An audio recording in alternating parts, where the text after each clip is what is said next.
This week's Staff Spotlight is Rob Howard. KNBU's own Andy Lavin has more. Did you ever wonder what it would be like to be cool and teach at two different schools? Well, Rob Howard is certainly living the dream. Robert Howard is a full-time teacher at Baker University and at the University of Kansas. I sat down with Rob and he talked about how he balances it all out. Well, you know, it's hectic, I mean, to some extent, because I don't have any days off. I teach there Mondays, Wednesdays, and Fridays, and I teach here Tuesdays and Thursdays, and, you know, teaching the classes themselves aren't so much of a burden because, you know, the interaction with the students helps, of course, you know, and the discussions oftentimes are pretty good in the classroom, and they only last an hour or so, you know, so it's not the actual teaching, it's the grading, you know, because when I'm teaching, you know, 4 different classes, so that means I have somewhere in the neighborhood of about 85 students altogether, and when all 85 of those students turn in papers, and you multiply that by the 5 to 6 pages of each paper, I have this stack about a foot high on my coffee table. You know, I have a lot more students in my classes typically at KU, which makes it nice to come to Baker, and you know, I have a more manageable class, and I can get to know the students a little bit better. You know, and at Baker I'm a little spoiled because they always give me classrooms about 30 feet away from my office, and at KU I've got to hike this semester. I've got one class on the very south end of campus and one class on the very north end of campus, so I'm walking, you know, all over the place. In Rob's free time, he enjoys watching horror films. We both like horror movies a lot, my wife and I, and my son too, you know, although there are some we don't let him watch yet, but so we spend a lot of times on the weekends and stuff, or evenings when I don't have very much to do and stuff, watching a lot of movies and things, you know, and we also like to do a lot of outdoors things, you know, especially now that the weather's getting nice. You know, Clinton Lake in Lawrence is a place that we hang out at a lot, and we hike over there. We just throw a blanket on the ground and spend the day. We're into bird watching. Actually, that's something that we do quite a bit, and we've had some pretty extraordinary experiences over there and seen some pretty rare things. Actually, if you're looking for them, you know, you can see them. And so we also like to get our son out, you know, of his cave where he plays video games most of the time. We like to take him places like that so that he's outside and, you know, doing something besides, although he always brings his PSP with him, so he's still playing games, you know, or his phone, so he's still texting people, even though, but at least he's outside. This has been Andy Lavin for KNBU TV. Okay, Leslie, I think we need a break. How convenient. We're going to commercial break right now, but stay with us. We'll be right back.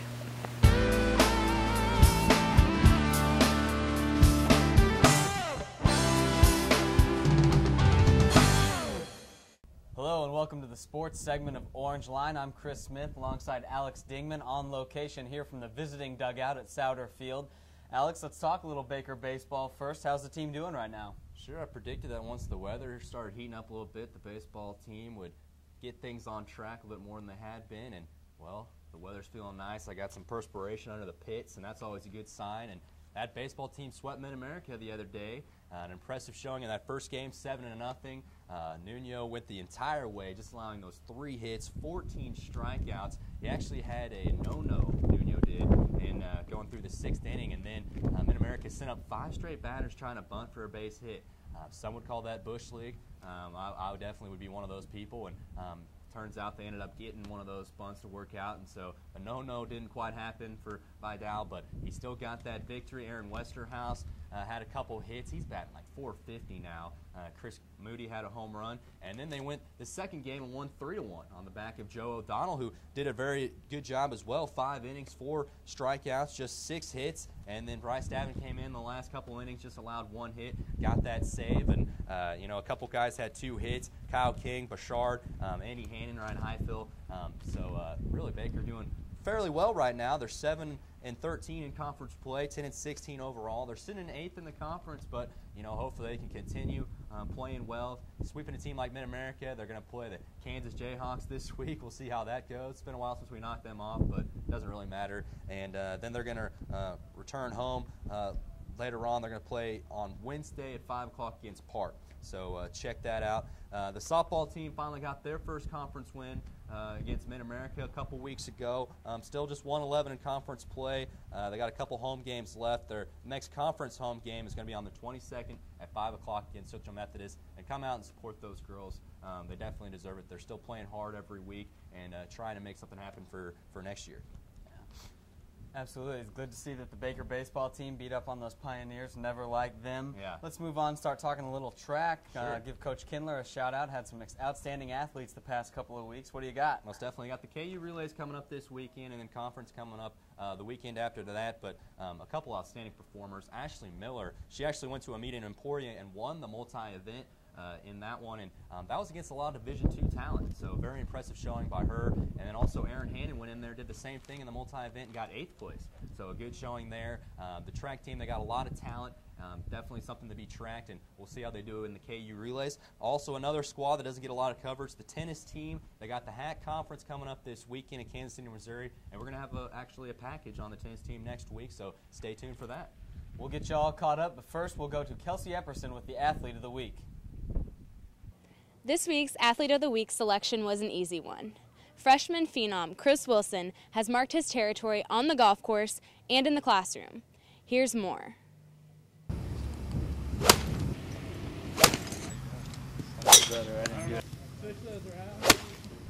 Wilson is a freshman from Tulsa, Oklahoma. Already, he's earned the #1 spot on the men's golf team.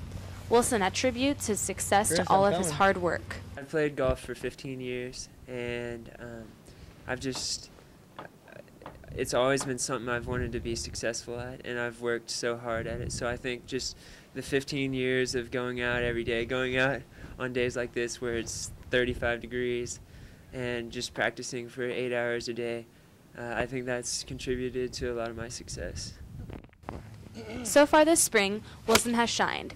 He placed first in the home tournament at the Alvamar Golf Course in Lawrence and in the Evangel University tournament. He also tied for 4th place at the Sterling College Nike Invitational. Wilson's next competition will be a big one. April 23rd through 25th is the conference and regional tournament hosted by William Jewell College. Wilson has high expectations for the upcoming competition. I would like our team to win regionals and make it to the national championship. But if our team can't do that, I'd like to win regionals individually and make it to the national championship myself. And I'd like to be an All-American this year. It'll be tough, but I think if I play well, I can do it. In addition to Wilson's golf accomplishments thus far, he works just as hard academically. Coming into Baker, Wilson earned the prestigious Harder Scholarship, Baker's highest honor. Wilson talks about balancing his academics and athletics. Basically, I just, in the car rides to tournaments, we'll usually drive for 3 or 4 hours, and I just study the whole time. And pretty much any time I'm not playing golf, you can find me in the library. And I just study every night after practice. So. Wilson is a biology major and is in the process of picking up a Spanish major as well.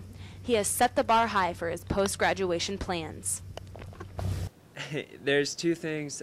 I'd love to play professional golf when I graduate, and I think I'm going to work hard the next 4 years and see where that takes me. But if that doesn't work out, I'd like to go to medical school and become hopefully a cardiologist. So there will be a lot more school for me if I don't play professional golf. Alongside Wilson, Adam Taylor joins him as the only 2 freshmen on the varsity team. Recently, Golfstat.com ranked the duo as the 13th best freshman in the NAIA in the country. Taylor says Wilson pushes him in practice and he enjoys being around him. Chris is a really hard worker. He's a sort of quiet guy whenever you're around him with a lot of people, and once you get to know him, he really becomes outgoing and really cool guy. Believe it or not, there's more. Wilson is athletic, smart, and musically inclined. He talks about his hobbies. Most of the time I am playing golf, but when I'm not playing golf, I've played the piano for 11 years, and I love to play the piano. back at home, I was really involved with my youth group, and so I have a lot of friends that I like to hang out with when I go back home from my church. Other than that, I just like hanging out, lift weights a little bit, and just relax. Maybe in the next few years, you'll see Chris competing in the PGA Tour. I'm Kelsey Epperson, KNBU TV. Thanks for that, Kelsey. After this next commercial break, we're going to kick it to Chris Campbell in the studio, who's going to talk golf and the Masters.